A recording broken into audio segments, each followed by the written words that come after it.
Hello guys, तो आज हम बात करेंगे मैनेजर किम के चैप्टर नंबर 248 के बारे में। और पिछले चैप्टर में हमने देखा था टेहुन फाइनली अपनी टोंगयोंग जाने वाली जर्नी में एक स्टेप आगे बढ़ जाता है, यानी कि वो और उसके साथ के भिखारी एक बोट में चढ़ जाते हैं जो बोट ग्योजी आइलैंड जा रही है और वो टोंगयोंग के काफी ज्यादा करीब है। दूसरी तरफ हांशु शियोंग की मुलाकात दो बदमाश लॉन्डो से होती है जो की कॉल में बात कर रहे थे उस लॉन्डे से जिसे टेहुन ने मारा था। इसलिए हांशु उन दो लॉन्डो से सवाल जवाब करने लगता है, लेकिन वो दो लॉन्डे काफी ज्यादा गर्म खोपड़ी के होते हैं। इसलिए ये जानने के बावजूद भी कि उनके सामने लेजेंड हांशु शियोंग खड़ा है, वो हांशु शियोंग को मारने की कोशिश करते हैं। बल्कि एक तो अपने साथ वाले को बोल रहा था चिंता मत करो, मैं इसके ऊपर अपनी पूरी ताकत का इस्तेमाल नहीं करूंगा। लेकिन बावड़े को ये नहीं पता था कि अगर अपने पिछवाड़े का भी जोर लगा लेगा तो भी हांशु शियोंग का कुछ नहीं कर सकता। और आज की वीडियो की शुरुआत में डायरेक्ट हम पहुंचते हैं उस लॉन्डे के पास जिसको टेहुन ने मारा था। और जो दो लॉन्डे हांशु को मारने की बात कर रहे थे, हांशु भी अपने साथ उन दोनों को भी यहाँ पे लेके आ गया होता है थप्पड़ वप्पड़ बजा के। दोनों लॉन्डो की अक्ल ठिकाने आ चुकी होती है, साफ पता चल रहा होता है इन दोनों का कुत्ता बनाया गया है मार मार के। लेकिन जिस गधे ने टेहुन से मार खाई थी अपने साथ के दो लॉन्डो को ऐसे देख के कहता है, आखिर यहाँ पे ये सब कुछ चल क्या रहा है? बड़े भाई शोंगटे जिन्हें डेविल ऑफ किक बॉक्सिंग के नाम से जाना जाता है, उनका ऐसा हाल कैसे हो गया? लेकिन बड़े भाई शोंगटे की फटी पड़ी है और वो कहता है, अबे साले अपना मुंह बंद कर और चुपचाप से मेरे सवालों का जवाब दे। वो बंदा जिसने टाइकोंडो यूनिफॉर्म पहनी थी जिसकी तू बात कर रहा था वो कहाँ गया, बस मुझे इतना बता। और आखिर वो एग्जैक्टली दिखने में कैसा था? लेकिन सामने वाले गधे से अपने बड़े भाई शोंगटे का ऐसा हाल देखा नहीं जाता और कहता है, भाई क्या आपके पीछे जो बैटरी खड़ा है उसने आपके साथ ये सब कुछ करा? शोंगटे बेचारा हाथ से इशारे कर रहा है, साले चुप हो जा नहीं तो कुत्ता बना देगा वो तेरा भी। और कहीं हांशु भड़क न जाए इसलिए हांशु को कहता है, मुझे माफ करना सर, उस गधे को सिचुएशन का बिल्कुल भी अंदाजा नहीं है। लेकिन गधा ऐसे ही गधा नहीं है, उसने गधा बनने के लिए अपनी पूरी जिंदगी लगाई है। इसलिए अपने बड़े भाई शोंगटे को कहता है, नहीं बॉस बस अब एक शब्द और मत बोलना, मैंने बहुत सुन लिया। मैं टेशॉप कैंग एक मर्द होने के नाते ये बात बहुत ज्यादा चौड़े में बोल सकता हूँ, मैं आपका बहुत बड़ा वफादार साथी हूँ, इसलिए मैं अपनी आंखों के सामने ये नहीं देख सकता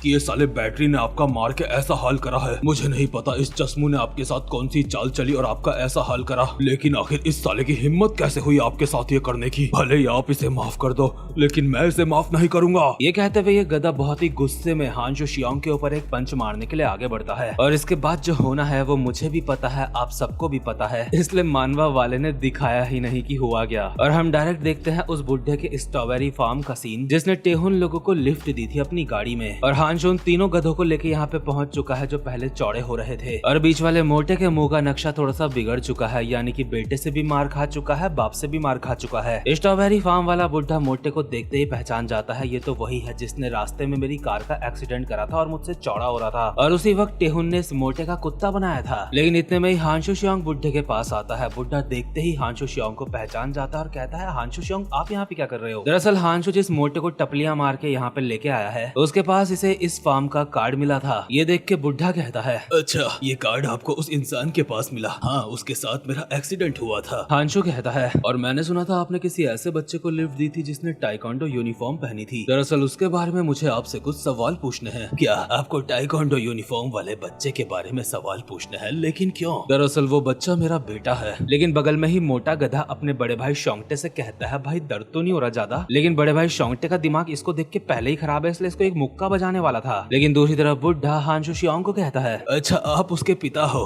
तभी मैं बोलूं आप दोनों एक जैसे क्यों लग रहे हो? जी हाँ वो मेरा बेटा है। क्या आप मुझे बता सकते हो वो कहाँ जा रहा था? वो कहाँ जा रहा था? हाँ उसने मुझे बोला था वो टोंगयोंग जा रहा है एक विश मांगने के लिए। मुझे याद है उसने मुझे कहा था वो टोंगयोंग के हैनशैंडो में जा रहा है, वहाँ पे उसे जीशियनडंग श्राइन में जाना है जो एडमिरल यी शुन शिन को डेडिकेटेड है। उसने कहा था वो वहाँ पे जा रहा है और वहाँ पे एक विश मांगेगा। खैर इसके बाद सीन शिफ्ट होता है और हम देखते हैं टेहुन और उसके साथ के भिखारी ग्योजी आइलैंड पहुंच चुके हैं। अभी हम 5 मिनट पहले का सीन देखते हैं। जो बोट उन्हें यहाँ पे छोड़ के गई थी वो बोट वाले अंकल ने इन लोगों को कहा था, बच्चों अगर तुम यहाँ पे थोड़ी देर और इंतजार करोगे तो एक बोट यहाँ पे आएगी जो तुम्हें हानसैंडो लेके जाएगी, तुम बस उस बोट में बैठ जाना, तुम अपनी मंजिल में पहुँच जाओगे, ठीक है ना? देखो वैसे तो यहाँ से कोई भी बोट डायरेक्ट हानसैंडो नहीं जाती है, लेकिन क्योंकि तुम मेरी गलती की वजह से यहाँ पे फंसे हो इसलिए मैंने कुछ जुगाड़ करा है। मैंने अगल बगल के कुछ कैप्टन से पूछा था क्या वो लोग तुम्हें वहाँ लेके जा सकते हैं। उन कैप्टन से ये रिक्वेस्ट मैं काफी जल्दी कर रहा था इसलिए ये काम आसान नहीं था मेरे लिए। लेकिन जब मैंने उन्हें पूरी सिचुएशन समझाई तो वो तुम्हें हैंसेंडो छोड़ने के लिए मान गए। वैसे मुझे खुद बहुत अच्छा लगता तुम्हें हैंसेंडो छोड़ने में, लेकिन मैं इस वक्त काफी ज्यादा बिजी हूँ। काफी सारे लोग मेरा इंतजार कर रहे हैं। जो माल तुम बच्चों ने शिप में रखवाया था मुझे उन्हें समय पे वहाँ पे पहुँचाना है। इसके बाद हम प्रेजेंट टाइम में आते हैं जहाँ पे ये बच्चे ग्योजी आइलैंड में शिप का इंतजार कर रहे हैं और अचानक से मोटे भिखारी बच्चे को एक शिप या फिर कहो बोट आती हुई दिख भी जाती है, जो ऑब्वियसली इन बच्चों को हैंसेंडो ले जाने के लिए ही आई है, क्योंकि पिछले वाले शिप के कैप्टन ने बोल के रखा था। खैर बोट से एक बंदा इन बच्चों के सामने आता है और कहता है, क्या तुम ही वो बच्चे हो जो हैंसेंडो जा रहे हो? अगर तुम ही वो हो तो चलो जल्दी से बोट में चढ़ जाओ। सारे भिखारी बच्चे खुशी खुशी बोट में चढ़ जाते हैं। एक भिखारी बच्चा शिप के कैप्टन से पूछता है क्या हैंसेंडो यहाँ से काफी ज्यादा दूर है? कैप्टन बताता है नहीं रे, 15 मिनट दूर है बस, हम जल्दी वहाँ पे पहुँच जाएंगे, इतने में तुम बच्चे आराम कर लो। मोटा भिखारी भी अभी बोट में ऐसे घूम रहा है जैसे उसके बाप की बोट है, लेकिन अचानक से मोटे के बगल से कोई गुजरता है। तो उसको देख के मोटे को कुछ सही सी फीलिंग नहीं आती और हल्के से पसीने छूटने लगते हैं। आखिर मोटे को ये घबराहट क्यों हुई ये हमें आगे पता चलेगा। लेकिन दूसरी तरफ हम देखते हैं शूबिन को, जो अब भी इन बच्चों का पीछा कर रहा है। शूबिन के साथ उसकी कार में भी काफी सारे लौंडे हैं और शूबिन को इस वक्त टेहुन लोगों की लोकेशन पता है। इसलिए शूबिन के साथ का बंदा कहता है तुम्हें उन बच्चों की लोकेशन कैसे पता चली? शूबिन के साथ का बंदा उससे ये भी पूछता है तुम अपने साथ इतने सारे लोग क्यों लेके आ रहे हो? अब तो हम उन बच्चों की शक्लें पहचानते हैं ना, इसलिए हमें किसी और की जरूरत नहीं है, हम उनको पहचान के पकड़ लेंगे। शूबिन ड्राइवर को कहता है अबे साले,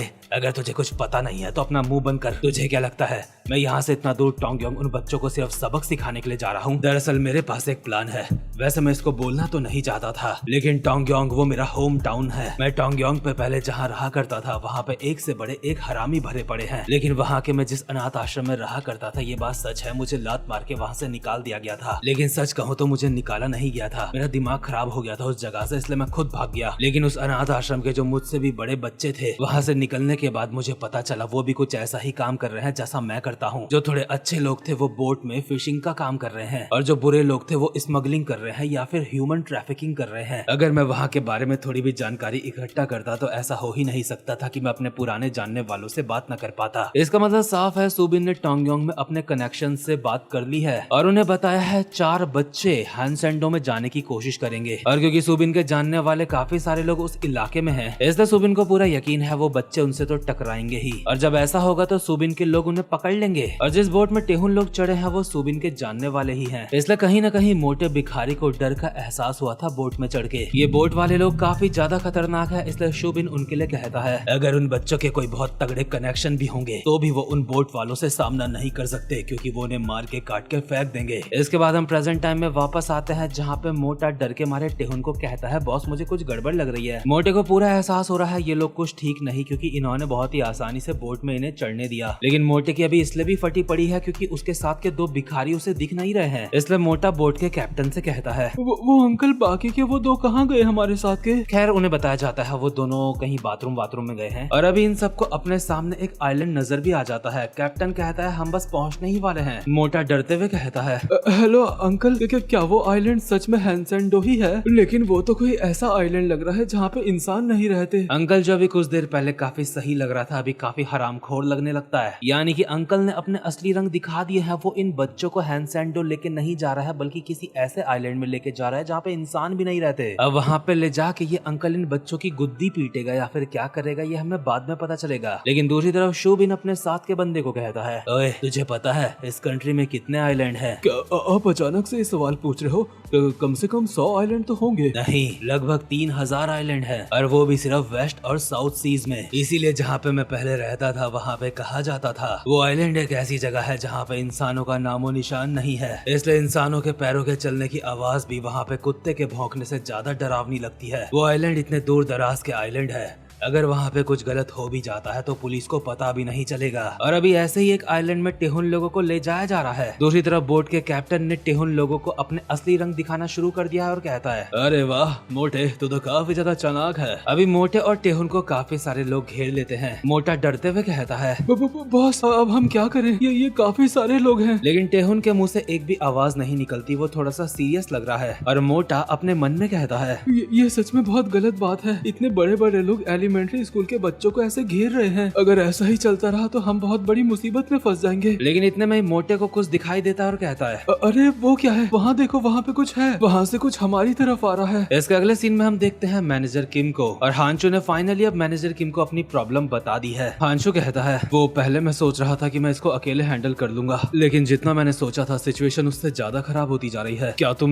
मेरी मदद कर सकते हो? मैनेजर किम कहते हैं, बिल्कुल भाई यार, कैसी बात कर दी, मैं मदद नहीं करूंगा तो कौन करेगा। लेकिन आज मैनेजर किम की वाइफ की डेथ एनिवर्सरी है, इसलिए हांशु माफी मांगता है कि ऐसे दिन में मैं तुमसे मदद मांग रहा हूँ, मुझे माफ कर दो। ये सुन के मैनेजर किम को थोड़ा सा गुस्सा आता है और कहते हैं, हांशु, अगर अगली बार तुम्हें कोई भी मदद चाहिए हो तो बिल्कुल भी हेजिटेट मत करना, क्योंकि दोस्तों के बीच की ऐसी हिचकिचाहट से मुझे बहुत ज्यादा दर्द होता है। वैसे अगर अभी मैं अपनी कार घुमा के डायरेक्ट हैंड सैंडोकले ले लूंगा तो भी मुझे वहाँ जाने में काफी ज्यादा वक्त लग जाएगा, लेकिन मैं सोच रहा हूँ अगर मेरे वहाँ तक पहुँचने में कोई गड़बड़ हो गई फिर हम क्या करेंगे? हांशु कहता है, नहीं इसकी कोई दिक्कत नहीं है, दरअसल मुझे जो तुमसे मदद चाहिए वो सिर्फ टेहुन को बचाने की नहीं है। अभी तुम्हें टेहुन की चिंता करने की जरूरत नहीं है, क्योंकि लकीली मेरी उस बंदे से बात हो चुकी है। तुम्हें याद है ना, हमारा एक और दोस्त है, एक ऐसा दोस्त जिसके ऊपर हम यकीन कर सकते हैं, जो इस मिशन में हमारा ट्रम्प कार्ड होगा, यानी कि एक ऐसा लेजेंडरी बंदा जो मिशंस को खत्म करने के लिए ही जाना जाता है। लेकिन हमारा गोल ये है कि हमको इस सब को ऐसे खत्म करना है कि मेरी बीवी को इस बारे में कुछ पता ना चल सके। इसके बाद हम वापस से प्रेजेंट टाइम में आते हैं, जहाँ पे मोटा भिखारी आसमान में देख के बोल रहा था वहाँ से कुछ आ रहा है, और जो चीज आ रही है वो और कुछ नहीं बल्कि होता है एक हेलीकॉप्टर। बोट में खड़े अडल्ट्स ये देख के हैरान हो जाते हैं, आखिर ये हेलीकॉप्टर यहाँ पे कौन लेके आ गया। इसलिए खुद जो हेलीकॉप्टर लेके आया है दूर से जवाब देता है, और कौन होगा? ये मैं हूँ, द ट्रम्प कार्ड। टेहुन, काफी समय बाद मिल रहे हो, तुम्हें देख के अच्छा लगा।